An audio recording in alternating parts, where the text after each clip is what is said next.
اعوذ باللہ من الشیطان الرجیم بسم اللہ الرحمن الرحیم یا ایہا الانسان ما غرک بربک الکریم۔ اے انسان، تم کو کس چیز نے اپنے محسن رب سے غفلت میں مبتلا کر دیا؟ کیا ہی محبت بھرا کلام ہے اللہ تعالیٰ کا۔ اللہ تعالیٰ نے کس طریقے سے بندوں کو سمجھایا ہے۔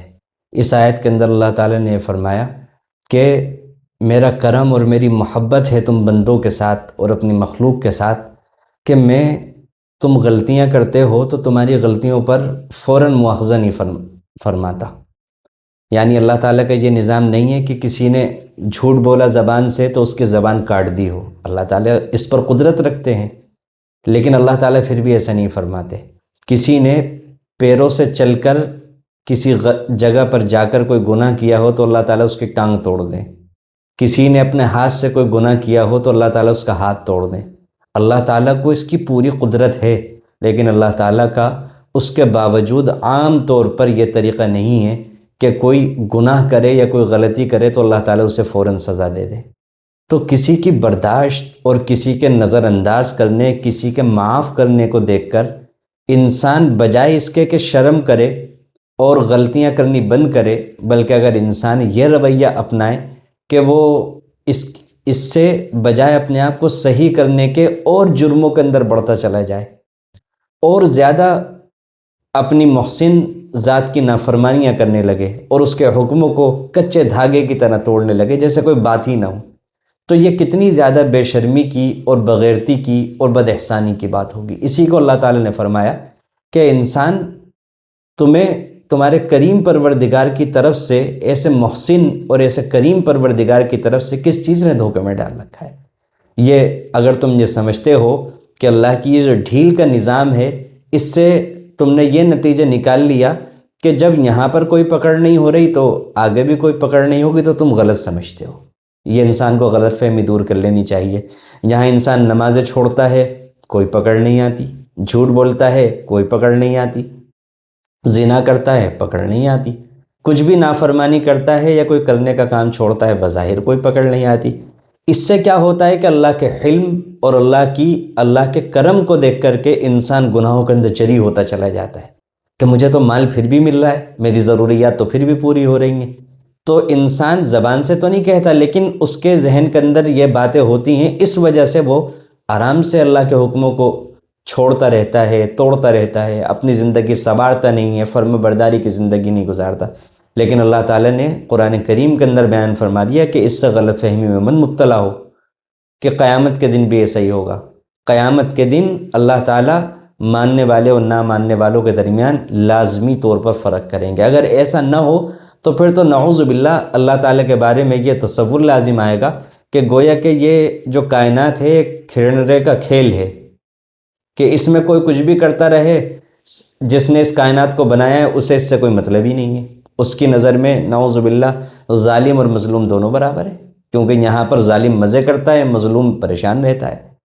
تو اللہ تعالیٰ نے دلیل دی کہ ایسا نہیں ہے، بلکہ قیامت کے دن یہ فرق ظاہر کر دیا جائے گا، اور دنیا کے اندر اللہ کی نظر میں فرق ہے، لیکن اپنی مصلحت اور حکمت کے تحت، کیونکہ یہاں آزمائش ہو رہی ہے ہر انسان کی، اللہ نے اس کو ظاہر نہیں کیا۔ اب اس کی دلیل دی۔ دیکھو، اللہ تعالیٰ نے انسان کو پیدا کیا، الذی خلقک فسواک فعدلک، اور اس کی نوک پلک کو سنوارا۔ کتنے شاندار طریقے پر اللہ تعالیٰ نے انسان کو بنایا، اور جو چیز جتنی بامقصد ہوتی ہے اس کو اتنی اہمیت سے بنایا جاتا ہے۔ کسی چیز کا اہمیت سے بنانا، اہتمام سے بنانا، اہتمام سے رکھنا، اس کے خرچے اٹھانا، اس کے ناز نخرے اٹھانا، اس کی ضروریات کا پوری کرنا، یہ اس کے بامقصد اور بڑے مقصد کے لیے ہونے کی علامت اور پہچان ہوتی ہے۔ تو اللہ تعالیٰ نے انسان کو تمام مخلوقات میں لقد خلقنا الانسان فی احسن تقویم، تمام مخلوقات میں سب سے زیادہ شاندار بنایا، ظاہری اعتبار سے بھی، معنوی روحانی صلاحیتوں کے اعتبار سے بھی۔ اور جب اللہ تعالیٰ نے انسان کو تمام مخلوقات میں سب سے برتر بنایا ظاہری اور معنوی صلاحیتوں سے، اور اسے اپنا خلیفہ بنایا، انی جاعل فی الارض خلیفہ، تو پھر اس سے کیا یہ نہیں اندازہ ہوتا کہ اللہ تعالیٰ نے کسی مقصد کے لیے انسان کو پیدا کیا ہوگا؟ اور اگر اللہ تعالیٰ فرما بردار اور نافرمان کے درمیان فرق نہ کرے تو بامقصد ہونا تو اس کا ثابت نہیں ہوگا، بے مقصد ہونا ثابت ہو گیا۔ تو یہ کیسے ہو سکتا ہے؟ تو اللہ تعالیٰ کی یہ قدرت ہے کہ اللہ تعالیٰ نے انسان کو جب اتنے اہتمام سے بنایا ہے، اس سے ہی پتہ چلتا ہے کہ اللہ نے ایسے ہی نہیں پیدا کیا کہ جو چاہے جس طرح چاہے اپنی منمانی کی زندگی گزارے، اور دنیا میں بھی اسے کچھ نہ کہا جائے اور آخرت میں بھی کچھ نہ کہا جائے۔ یہ عقلی دلیل ہے۔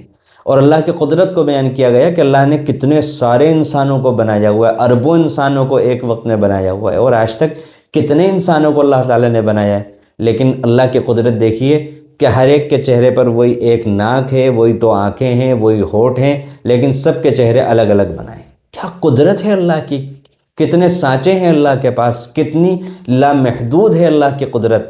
آپ اندازہ کیجئے اس سے کہ ہر انسان کا چہرہ، سب چیزیں وہی ہوتی ہیں، لیکن آپ دیکھیے کہ ہر انسان کا چہرہ الگ الگ ہوتا ہے۔ اللہ کی شان ہے۔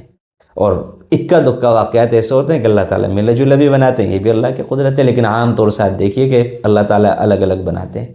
اور اس کے باوجود ایک طریقے پر سب کچھ ہوتا ہے، لیکن سب کے فنگر پرنٹ الگ ہوتے ہیں، اور یہ بھی اللہ تعالیٰ نے سورۃ القیامہ میں اس کی تفصیل آئے گی، یہ بھی آج سے 1450 سال پہلے اللہ تعالیٰ نے اس کا اشارہ فرما دیا تھا سورۃ القیامہ میں، ایحسب الانسان ان لن نجمع عظامہ کے ذریعے۔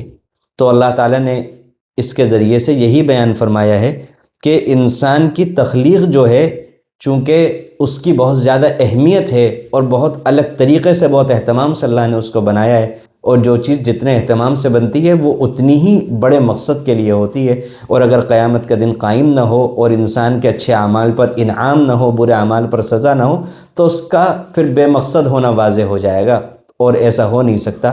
تو لہٰذا قیامت کا دن قائم ہونا ثابت ہوا، اور جب قیامت ثابت ہوئی تو پھر انسان کو اس دن کو سامنے رکھ کر کے اپنی زندگی کے کاموں کو انجام دینا چاہیے۔